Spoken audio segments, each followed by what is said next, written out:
Welcome back to another edition of the His and Her Money Show with America's #1 money couple. I'm Tyler. And I'm Ty, and we're from hisandhermoney.com, where we're managing money, marriage, and everything in between. We're super excited that you guys are back here for another edition of the show, and we have another fantastic debt-free story to share with you guys. And we do this because we want you guys to know that people all across this world are becoming debt-free. People just like you, to let you know that debt freedom can be yours as well. And on today's episode, we're going to be talking with a young lady by the name of Taylor, and she's going to be talking about how she was able to pay off all of her student loans in just 7 months. Yeah, this story is really, really incredible because a lot of you guys are carrying student loans. What's so interesting about Taylor's story that you guys are about to watch right now, she experienced opposition from a parent, and she was still able to pay off her student loans in just 7 months. Her story is remarkable. So let's take a listen.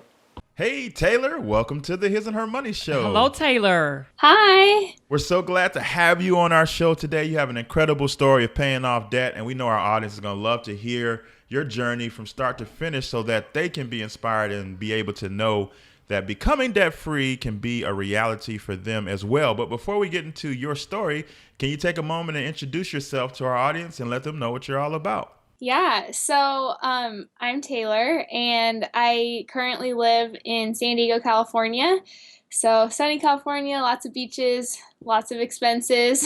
And I graduated from college about a year ago and started working full-time almost right after, and I work in digital marketing right now. Great, great. So let's jump in and let's talk about your debt. Now, you once had a lot of debt. Can you tell our audience a little bit more about your debt? How much was it? What did it consist of? Yeah, so all my debt was student loans, and it was about $14,000. So less than the average. I think it's closer to 30.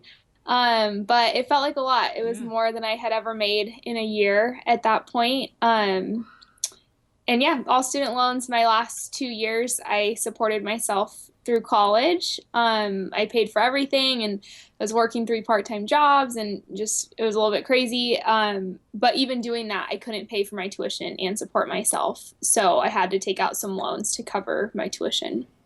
Now, what made you go that route? Because most people, they go to college and they just go straight for the loans, max them out, let that take care of everything. But for you, I mean, you're working 3 jobs, doing all you can. What put that into your mindset to say, you know what, I'm going to pay for some of this on my own. I'm just going to work hard. I'm going to grind it out and see how far I can go. I mean, how did you come to that conclusion for yourself?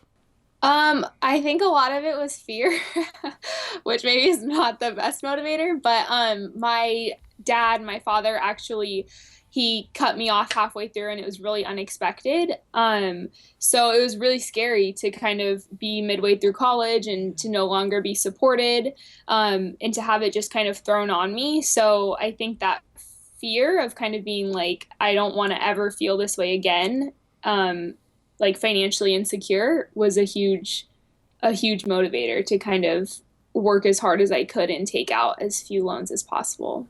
So what was the actual trigger point that led you to finally say, you know what, I want to get out of this debt, this $14,000 that I have. I just want to totally get out of all of this? It was actually triggered before I ever took it. So it was like that one moment where it was just a horrible day where he said he's done supporting me, and he had already filled out my financial aid and all of this stuff. So I wasn't really packaged accordingly because it was based on his salary and he was no longer helping me. So that was kind of like that moment was a huge catalyst for me, because it was the first time that I had really experienced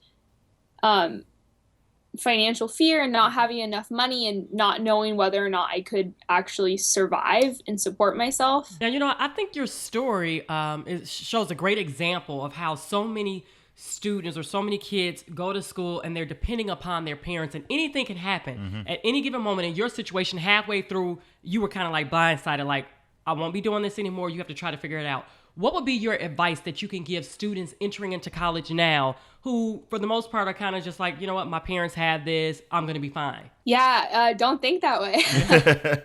Prepare yourself, right? Yeah, for sure. I think that I think it's hard, right? Because you're like so young, and you've never had to think about money, really. I mean, you might be saved for like jeans or shoes or like whatever you wanted. But yeah, I mean, I think my advice would just be, regardless of your financial situation, get a part-time job, even if it's just like on campus or freelance or something low key.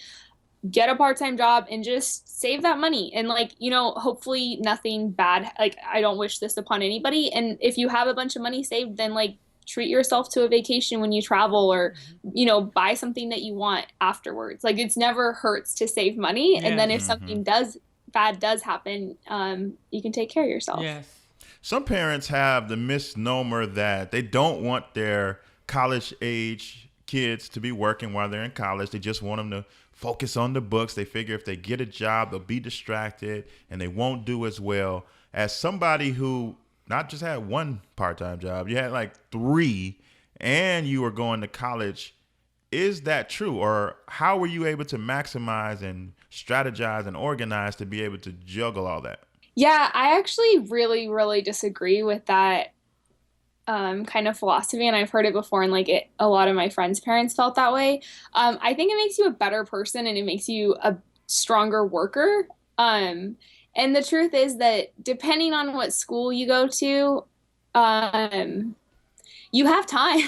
You really have time. Like, that's kind of the bottom line about college, is that you set your own schedule, you have weekends, you have a bunch of time to do stuff, and you're young and you don't need that much sleep and all that kind of stuff. And I actually went to a really hard school. I went to UCLA. Oh, wow. And it's very hard, hard school. Yeah. So you have time, and it makes you like a better student, actually, because you are kind of like, you have time for your studies. You're like, okay, I have these 2 hours to like write this paper. Whereas if you don't have a job, you're like, I have 10 hours, and 5 hours later, you're like, oh, I was just on Facebook for 5 hours, Right. So Good point. Very good point. So, can you talk about the mindset that you had to put yourself in when you said that you were finally going to take this, debt-free journey? You were going to knock out this debt. Yeah, because I mean, this had to be like so emotional.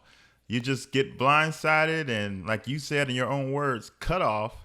And now you're halfway through college and you have to figure all this out. I mean, that had to be so hard, even just mentally, yeah. the emotions involved in that. So, how are you able to go from that place to kind of, plant your feet in the ground and say, you know what, I'm going to take care of this? Like, talk about the mental transition that you had to go through there. Oh, it was hard. Like you said, it was really hard. Basically, I just had to like really grow up at like, I think I was 20 when it happened. So I was an adult, and I also wasn't an adult. 20-year-olds are still pretty young. So yeah, I mean, it was hard. I really just had to like stay focused and like understand that I was working towards something that was bigger than that moment, and which was obviously my degree. Makes sense. Now, let's talk about some of the strategies, practical strategies that you put in place in order to knock out this debt. What were some of the things that you did to throw extra money towards this debt? And how long did it take you to pay off this $14,000? Yeah, so it took me 7 months from when I got Nice. really serious about it. Which was cool. Yeah, I thought it would take about a year, and it took shorter. The main thing that I did, a lot of what I did was like pretty typical, like if you're reading finance, if you like have looked into like how to pay off debt. So I got a full-time job right out of college, which was actually came from an unpaid internship that I did during college. So that was obviously great and helped a lot because I had a salary. But I kept working on the side. So I kept doing freelance stuff, and then I would just funnel all of that towards my debt. I also didn't increase my lifestyle at all. And during college, I lived really, really cheaply because I didn't have any money. So I tried to increase it as little as possible. And I sold my car and didn't buy a new one. So I didn't actually get a lot of money from selling it because it was like a really old car.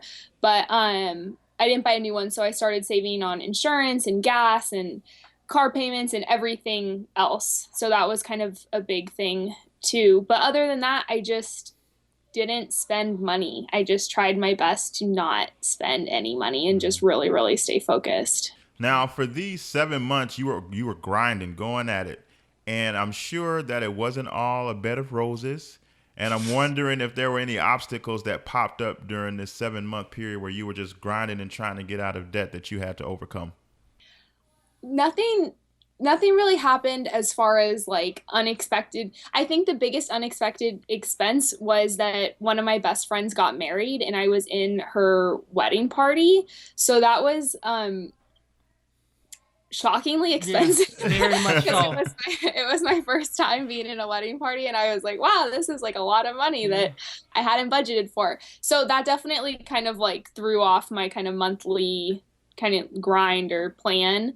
And so I had to just kind of try to spend less in certain areas and prioritize that and get it done to be there for her. Now, what were some of the important factors that helped you stay motivated while paying off this debt? I think that it was kind of similar to like being in college that I realized that this was something that was, if I didn't do it now, I would have to do it later. And I know that right now, I don't have any kids, I don't have any pets, I am still young. And I knew that it was like the easiest time for me to just get this done. So that was definitely one of my motivations. I do want to have kids, I do want to have pets. Like I kind of want all of those things. And I knew that getting it done now would make that easier in the future. So I really think just like focusing on the bigger picture and not just like every time that I was like uncomfortable in the present or upset in the present, I tried to just look at like the bigger goal. And obviously it was easier too because my debt was smaller than a lot of people's. So knowing at the time I thought it would be a year. So I was like, this is just 1 year. Like you can do this, you can do this, you can do this. So if it's longer, you might have to, I don't know if I could have sustained it for 5 years, for example, but that definitely helped for like the time period that I was looking at. What about the community of people around you, friends, family? What was their feedback when you launched out into this journey of debt freedom? You said you had to make all these cuts and make all these lifestyle adjustments. Were they for you? Were they cheering you on? Did you get a little pushback? And then how are they treating you now that you actually accomplished your goal?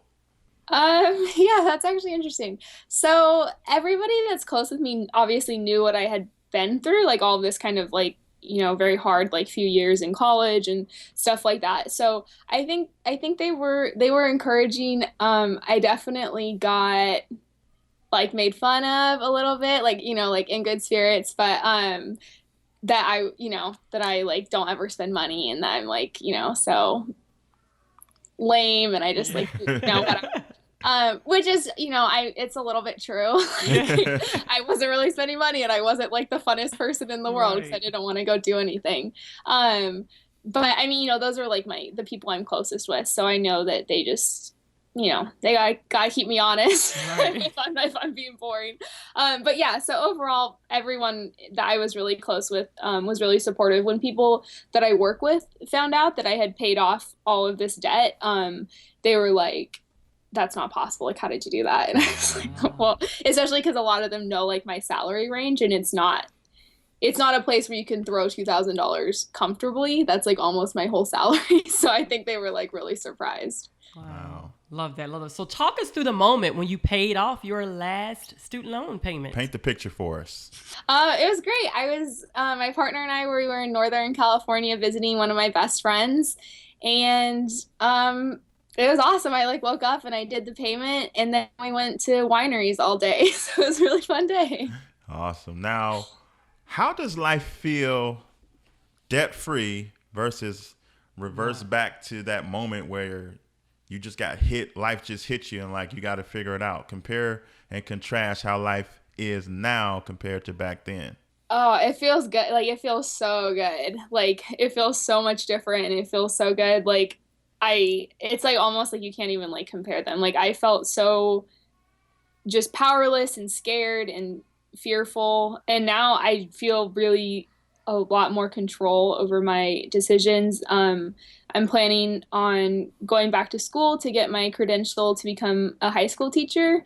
And so like looking into programs and being like, oh, like I can pay for this in cash or like I can afford this. Like it's like a really, really cool experience to especially going from like I might have to drop out of school to now being like I want this and like I can pay cash. Love that. Nice. So what is the biggest life lesson that you learned during your debt-free journey? Oh, okay.